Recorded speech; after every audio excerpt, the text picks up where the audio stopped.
नमस्कार, मैं हूं अजय और अगले आधे घंटे में दिन की सभी बड़ी खबरें। और सबसे पहले सबसे बड़ी खबर, वीडियो कॉन्फ्रेंसिंग से आगरा मंडल के विकास के काम की पड़ताल करते हुए सीएम योगी ने बड़ी बात कही है। कहा है कि आगरा में मौजूद निर्माणाधीन मुगल म्यूजियम का नाम छत्रपति शिवाजी के नाम पर होगा। क्यों, वजह भी बता दी है। सीएम ने कहा है कि हमारे नायक मुगल नहीं हो सकते। अब यह बड़ा बवाल तय है इस पर सियासी, लेकिन यह बड़ा फैसला हो चुका है। सीएम योगी का ऐलान भी हो गया है कि मुगल म्यूजियम का नाम छत्रपति शिवाजी के नाम पर होगा, क्योंकि मुगल हमारे नायक नहीं हो सकते। शिवाजी महाराज हमारे नायक हैं, जो लड़े मुगलों से पूरे जीवन। उन्होंने कहा कि उत्तर प्रदेश सरकार राष्ट्रवादी विचारों को पोषित करने वाली है। गुलामी की मानसिकता के प्रतीक चिन्हों को छोड़कर राष्ट्र के प्रति गौरव बोध कराने वाले विषयों को बढ़ावा देने की जरूरत है।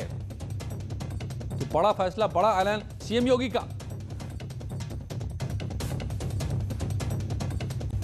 मंत्री आदरणीय योगी आदित्यनाथ जी ने जो आज ये कहा है कि हमारे राष्ट्र के नायक जो है वो कोई मुगल शासक नहीं हो सकता, शिवाजी महाराज जैसे लोग हो सकते हैं और हैं। इसमें कोई गलत बात तो उन्होंने कहा नहीं।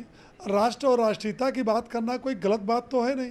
अगर इसमें तुष्टीकरण की राजनीति करने वाले विपक्ष को इसमें कुछ गलत दिखाई पड़ता है तो ये बड़ी दुर्भाग्यपूर्ण स्थिति है कि जो हमारे देश के राष्ट्रीयता के नाम पर, जिन पर हम गर्व करते हैं, शिवाजी महाराज जैसे लोगों पर, अगर उनके बारे में हम कहते हैं और उनको गलत चीज़ें दिखाई पड़ती है तो भगवान ही उनका मालिक है। मैं तो ये कहना चाहूँगा योगी आदित्यनाथ जी ने जो आज कहा है, इसको देश और प्रदेश उन दोनों को गर्व है कि कोई ऐसा मुख्यमंत्री है तो जो राष्ट्र के नायक के रूप में शिवाजी को याद कर रहा है। लेकिन विपक्ष का क्या ऐतराज इस पर सामने आ रहा है, ये भी सुन लीजिए। देखिए, उत्तर प्रदेश के माननीय मुख्यमंत्री जी से इससे ज़्यादा आप कुछ उम्मीद नहीं कर सकते कि वो केवल नाम बदल सकते हैं। 3.5 साल में उत्तर प्रदेश में कुछ बनाया तो है नहीं। न अस्पताल बनाए, न विश्वविद्यालय बनाई, न सड़कें बनाया, न पुल पुलिया बनाया। कोई काम अपना नहीं किया। अगर अपना कोई काम किया हो तो योगी जी बता दें। माननीय अखिलेश यादव जी के काम को अपना काम बता देना, किसी स्टेशन का नाम बदल देना, किसी म्यूजियम का नाम बदल देना। तो ये केवल नाम बदलना जानते हैं। और काम उन्होंने ऐसा किया है कि थोड़े दिन में वो उत्तर प्रदेश को अपराध प्रदेश लिख देंगे, जिस तरीके से उत्तर प्रदेश में अपराध हो रहा है। मुगल हमारे आदर्श नहीं हो सकते, इसीलिए मुगल के नाम पर म्यूजियम नहीं होगा। म्यूजियम का नाम होगा शिवाजी महाराज के नाम पर, क्योंकि हमारे नायक शिवाजी महाराज हैं जो मुगलों से लड़े। ये ऐलान आगरा मंडल की समीक्षा बैठक के दौरान सीएम योगी ने किया। कहा कि नाम बदलो, मुगल म्यूजियम नहीं हो सकता नाम। मुगल हमारे आदर्श नहीं है, उनसे लड़ने वाले शिवाजी हमारे आदर्श है। अनामिका सिंह हमारी संवाददाता मेरे साथ जुड़ गए। अनामिका, अब ये जाहिर सी बात है कि सीएम ने जो कहा है इस पर सियासी बवाल तय है। देखिए, ऐसे जिस तरीके से मुख्यमंत्री योगी आदित्यनाथ लगातार मंडलवार समीक्षा बैठकें कर रहे हैं, आज आगरा मंडल की समीक्षा बैठक हुई है। इस बैठक में पर्यटन के लिहाज से बहुत सारी खास बातों का ऐलान किया गया, क्योंकि आगरा पर्यटन के लिहाज से काफी समृद्ध भी है। देशी विदेशी पर्यटक वहां आते भी हैं। लिहाजा जो छत्रपति शिवाजी के नाम पर जो मुगल म्यूजियम है उसको करने का एक बड़ा फैसला किया गया है। बेशक इसके बाद सियासी घमासान भी मचेगा और अलग अलग पॉलिटिकल पार्टीज की ओर से या अलग अलग नेताओं की ओर से, साधु संतों की ओर से, मौलवियों की ओर से बयान भी आएंगे। लेकिन आज मुख्यमंत्री योगी आदित्यनाथ ने जरूर कहा है कि उत्तर प्रदेश सरकार जो है वो राष्ट्रवादी विचारों को पोषित करने वाली है। गुलामी की मानसिकता के प्रतीक चिन्हों को छोड़कर राष्ट्र के प्रति गौरव बोध कराने वाले विषयों को बढ़ावा देना आवश्यक है। और हमारे नायक मुगल नहीं हो सकते हैं। शिवाजी महाराज हमारे नायक हैं और इसीलिए आगरा का जो म्यूजियम है वो शिवाजी के नाम पर करने का ऐलान किया गया मुख्यमंत्री योगी आदित्यनाथ की ओर से। साफ तौर पे धन्यवाद अनामिका। तो कल का बहुत बड़ा सवाल होगा सियासत के सामने और सियासी जगत में कि हमारे आदर्श कौन, मुगल या शिवाजी महाराज। और देवरिया में बड़ा हादसा हो गया। यहां माइक में अचानक करंट उतर गया, जिसमें एक महिला की मौत हो गई। 5 महिलाएं इस हादसे में झुलस गईं। इन्हें अस्पताल में भर्ती कराया गया। शिव चर्चा के दौरान ये हादसा हो गया। माइक में गांव में शिव चर्चा हो रहा था, जिसमें माइक में करंट प्रभावित हो गया, जिसमें 6 लोग को लाइट मार दिया, जिसमें एक की मृत्यु हो गई है। बाकी 6 हॉस्पिटल में भर्ती हैं देवरिया। उमाशंकर भट्ट हमारे संवाददाता देवरिया से मेरे साथ जुड़ गए हैं। उमाशंकर, कैसे ऐसा हुआ कि माइक में करंट उतर गया? ये खराबी थी, लापरवाही थी? जो है बराज तहसील का एक देईदिया गांव है, जहां दोपहर बाद सैकड़ों की संख्या में महिलाएं जो बैठ के शिव चर्चा कर रही थी। चूंकि ये जो शिव चर्चा होती है उसमें माइक में एक बार से भगवान भोलेनाथ का गुणगान गाया जाता है, और उस दौरान एक लाइट भी कट गई थी। कुछ नंगे तार जो है बिछाए हुए थे, और अचानक जब लाइट आती है तो माइक में करंट उतर जाता है, जिससे कई महिलाएं झुलसती हैं। हालांकि जो झुलसने की संख्या है वो तकरीबन 7 से 8 है, लेकिन जो गंभीर रूप से महिलाएं झुलसी हैं उसमें 6 महिलाओं का नाम प्रकाश में आया है, जिसमें सभी लोग को आनंद फानंद में पहले बरहट तहसील के एक प्राइवेट अस्पताल में भर्ती कराया गया। उसके बाद वहां जिला अस्पताल लाया गया है, जहां पे इलाज के दौरान एक महिला की मौत हो गई है। वहीं 6 महिलाएं जो गंभीर रूप से झुलसी हैं, उनका जिला अस्पताल के इमरजेंसी वार्ड में इलाज चल रहा है। कि जरा सी लापरवाही यहाँ जान पर भारी पड़ी। लाइट गई थी, तार इधर उधर बिखरे पड़े थे, और जब लाइट आई तो उसी तार से माइक में करंट फैल गया। एक महिला की मौत। अमरोहा में मामूली बात को लेकर 2 समुदाय के युवकों में मारपीट हो गई। एक समुदाय के दर्जन भर युवकों ने दूसरे समुदाय की पिटाई कर दी। मारपीट में युवक गंभीर रूप से जख्मी हो गया।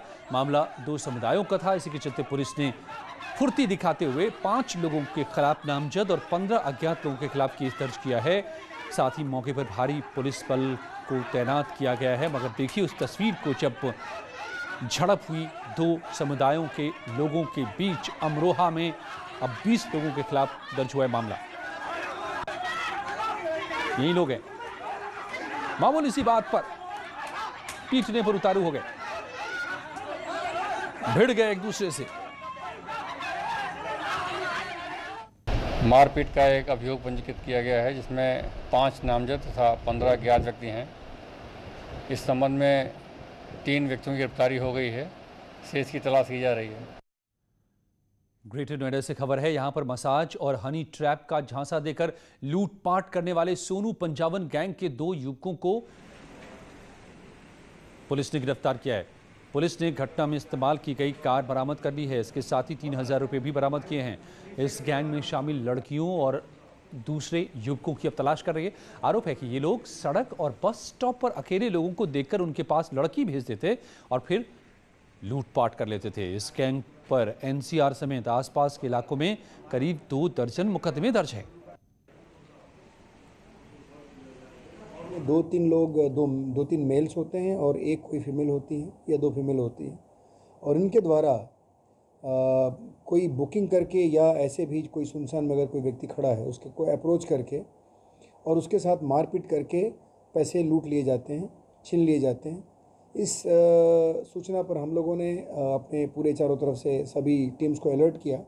अभी कुछ दिन पहले ही 39 में इस तरह का एक गैंग पकड़ा गया, और उसी तरह का सिमिलर गैंग हम लोगों ने सेक्टर 58 SHO को सफलता मिली इस गैंग को पकड़ने में। झांसी में दर्दनाक हादसा हो गया। यहां सवारियों से भरी टैक्सी में ट्रक ने टक्कर मार दी, जिसमें 4 लोगों की जान चली गई। 6 से ज्यादा लोग घायल भी हैं। मौके पर पहुंची पुलिस ने सभी घायलों को अस्पताल में भर्ती कराया। टैक्सी सवार लोग एक त्रयोदशी में शामिल होने के लिए पलिंदा रक्सा जा रहे थे। इसी दौरान यह हादसा हुआ।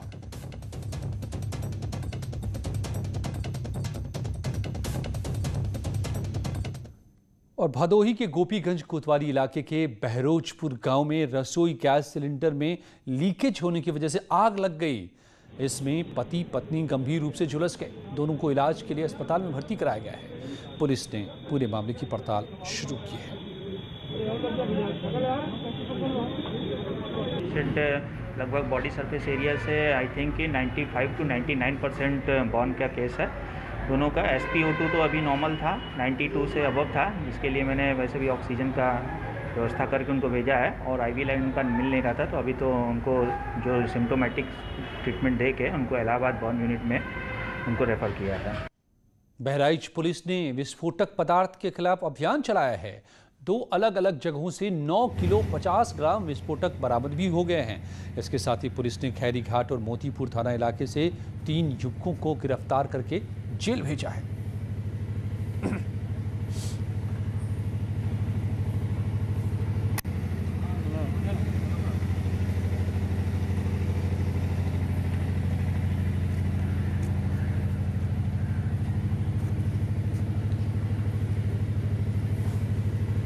बहराइच की ये तस्वीर आप देख रहे हैं। खैरी घाट और मोतीपुर से गिरफ्तारियां हुई हैं। विस्फोटक के खिलाफ अभियान चलाया है पुलिस ने और विस्फोटक भी बरामद किया है बड़ी मात्रा में और 3 आरोपियों को गिरफ्तार भी किया गया है बहराइच में। और आज प्रदेश में समाजवादी पार्टी, कांग्रेस और किसानों ने प्रदर्शन किया। समाजवादी पार्टी ने बेरोजगारी और निजीकरण का विरोध करते हुए यूपी के कई जिला मुख्यालयों में प्रदर्शन किया। इस दौरान पुलिस और एसपी कार्यकर्ताओं के बीच झड़प भी हुई। पुलिस ने लाठीचार्ज भी कई जगहों पर किया। दूसरी तस्वीर है कांग्रेस के विरोध की। कानपुर जा रहे प्रदेश के अध्यक्ष अजय कुमार लल्लू को घाटमपुर पुलिस ने रोक लिया। अजय कुमार लल्लू व्यापारी इंद्रकांत त्रिपाठी के परिजनों से मिलने जा रहे थे। तीसरी तस्वीर में आप किसानों का हंगामा देख सकते हैं। किसान मेरठ में 3 सरकारी अध्यादेश का विरोध कर रहे हैं, जिसमें एमएसपी को, न्यूनतम समर्थन मूल्य को खत्म करने, मंडियों को खत्म करने की बात की गई है। इसके खिलाफ कांग्रेस किसान सड़क पर। समाजवादी पार्टी ने प्रदेश के अलग अलग जिलों में जमकर प्रदर्शन किया। एसपी बेरोजगारी और निजीकरण का विरोध कर रही है। यूपी में समाजवादी पार्टी के कार्यकर्ताओं ने राज्य में बिगड़ती कानून व्यवस्था, बेरोजगारी, महंगाई समेत तमाम मुद्दों पर विरोध प्रदर्शन किया। लखनऊ में कार्यकर्ताओं ने योगी सरकार के खिलाफ जमकर नारेबाजी की। इस दौरान भारी संख्या में पुलिस बल की तैनाती की गई थी। प्रदर्शनकारी एसपी कार्यकर्ता डीएम को ज्ञापन देने जा रहे थे, तभी पुलिस ने इन्हें रोक लिया। इस दौरान उनकी पुलिस से कहासुनी हुई। लखनऊ के अलावा वाराणसी, आगरा, प्रयागराज और सहारनपुर में भी समाजवादी पार्टी के कार्यकर्ताओं ने विरोध प्रदर्शन किया। 5 तस्वीरों में समाजवादी पार्टी के कार्यकर्ताओं का प्रदर्शन आप देख सकते हैं। एसपी कार्यकर्ताओं की पुलिस से भिड़ंत भी हुई, जिसके बाद पुलिस ने इन पर लाठीचार्ज किया। प्रदर्शनकारियों का कहना है कि बीजेपी सरकार में अपराध में इजाफा हुआ है। लाखों युवा बेरोजगार हो गए हैं। महिला सुरक्षा के दावे करने वाली सरकार महिलाओं की सुरक्षा को लेकर खिलवाड़ करती नजर आ रही है। इसे लेकर लोगों में आक्रोश है। सरकार खुद ही पुलिस से फर्जी एनकाउंटर करवा रही है। इस सरकार में नौजवान और मजदूर बेरोजगारी के शिकार हो रहे हैं। अनेक उद्योगों में छटनी से निरंतर बेकारी की समस्या और उग्र होती जा रही है। समाजवादी पार्टी की मांग है कि बेरोजगारी की बढ़ती समस्या के समाधान के प्रति सरकार को गंभीर नीति बनानी होगी। उधर कांग्रेस प्रदेश अध्यक्ष अजय कुमार लल्लू को कानपुर जाते समय घाटमपुर पुलिस ने रोक लिया। अजय कुमार लल्लू मृतक व्यापारी इंद्रकांत त्रिपाठी के परिजनों से मिलने जा रहे थे। पुलिस ने रोका तो कांग्रेस कार्यकर्ता सरकार के खिलाफ नारेबाजी करने लगे। इस दौरान मीडिया से बात करते हुए अजय कुमार लल्लू ने प्रदेश सरकार पर हमला बोला। तो स्पष्ट हो गया है कि सरकार, पुलिस अधिकारी लगातार गठजोड़ करके उत्तर प्रदेश की जनता को लूटने का, उनका उत्पीड़न करने का, उनको परेशान करने का, और आज ये हालात हो गई कि एक व्यापारी आज हम लोगों के बीच में नहीं रहा, जिसकी निर्मम हत्या भी हो गई। मुकदमे दर्ज हुए, अब तक क्या कार्रवाई हुई? मुख्यमंत्री चुप क्यों है? आज तीसरा विरोध किसानों का दिखा। मेरठ में जमकर किसानों ने हंगामा किया। किसान सरकार के जमीन अध्यादेश का विरोध कर रहे हैं। मेरठ के कलेक्ट्रेट परिसर में किसानों ने आज जबरदस्त हंगामा किया। ट्रैक्टर ट्रॉली लेकर किसान कलेक्ट्रेट परिसर में जबरन घुस गए। पुलिसकर्मियों ने कलेक्ट्रेट के गेट पर किसानों को रोकने की कोशिश भी की, लेकिन किसानों की भीड़ और संख्या बल के आगे पुलिस की हर कोशिश नाकाम रही। इस दौरान कुछ कुर्सियां भी तोड़ दी गई। किसानों का कहना है कि सरकार ने 3 अध्यादेश जारी किए हैं, जिसमें सबसे पहला मंडी समिति खत्म करने का, दूसरा कॉन्ट्रैक्ट फार्मिंग और तीसरा अनलिमिटेड स्टॉक को लेकर सरकार ने गाइडलाइन जारी की है। इसी के विरोध में किसान सड़क पर हैं। अगर सरकार ने अपने अध्यादेश को जल्द ही वापस नहीं लिया तो वो इसके विरोध में मेरठ से लेकर लखनऊ तक पदयात्रा भी निकालेंगे। अगर हमारी मांग पूरी नहीं होती है, पश्चिमी उत्तर प्रदेश से एक पदयात्रा चलेगी लखनऊ तक, और हम लखनऊ में जाकर के विधानसभा का घेराव करेंगे। कलेक्ट्रेट में हंगामे के दौरान सोशल डिस्टेंसिंग और कोविड-19 की गाइडलाइन का जमकर मखौल उड़ाया गया।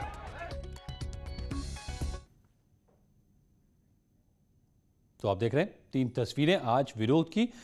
मेरठ में समाजवादी पार्टी के कार्यकर्ता भी उतरे, कानून व्यवस्था का विरोध किया।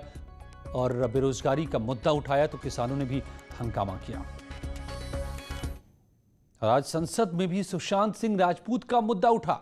बीजेपी सांसद रवि किशन ने सुशांत केस पर बोलते हुए कहा कि इस केस की गहराई से पड़ताल होनी चाहिए। इसके साथ ही रवि किशन ने एनसीबी के काम की तारीफ भी की। सुशांत सिंह राजपूत की मौत के मामले में जारी ड्रग मामले की जांच के बीच आज संसद में भी ड्रग्स का मुद्दा उठा। लोकसभा में गोरखपुर से भाजपा के सांसद रवि किशन ने संसद में इस मुद्दे को उठाया।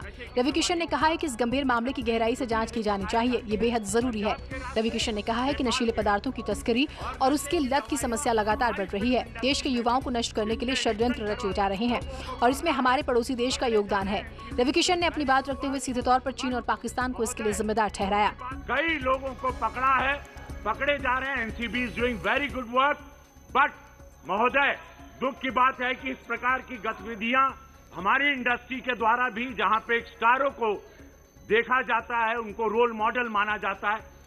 रवि किशन ने इसके साथ ही बॉलीवुड को भी आड़े हाथों लिया। कहा कि ड्रग की लत फिल्म इंडस्ट्री में भी है, कई लोगों को पकड़ा गया। एनसीबी बहुत अच्छा काम कर रही है। दोषियों को जल्द पकड़ा जाए, उन्हें उचित सजा दी जाए। रवि किशन ने सरकार से इस मामले में सख्त कार्रवाई करने का आग्रह भी किया है। बीएसपी सांसद की विदेशी दुल्हनिया कौन है, बताएंगे आपको कुछ ही पलों में। बने रहिए हमारे साथ।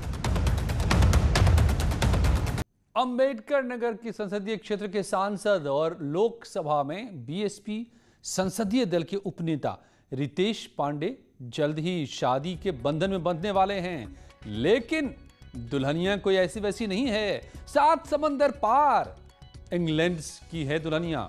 39 साल के रितेश पांडे ने सोशल मीडिया पर इंग्लैंड की अपनी होने वाली पत्नी कैथरीना की तस्वीर जारी की है। शादी करने की भी जानकारी दी है इस पर। सांसद रितेश पांडे की पोस्ट के मुताबिक कैथरीना से उनकी पुरानी जान पहचान है, दोनों में अरसे से प्यार भी है। अब साथ जिंदगी गुजारने का इन्होंने फैसला किया है।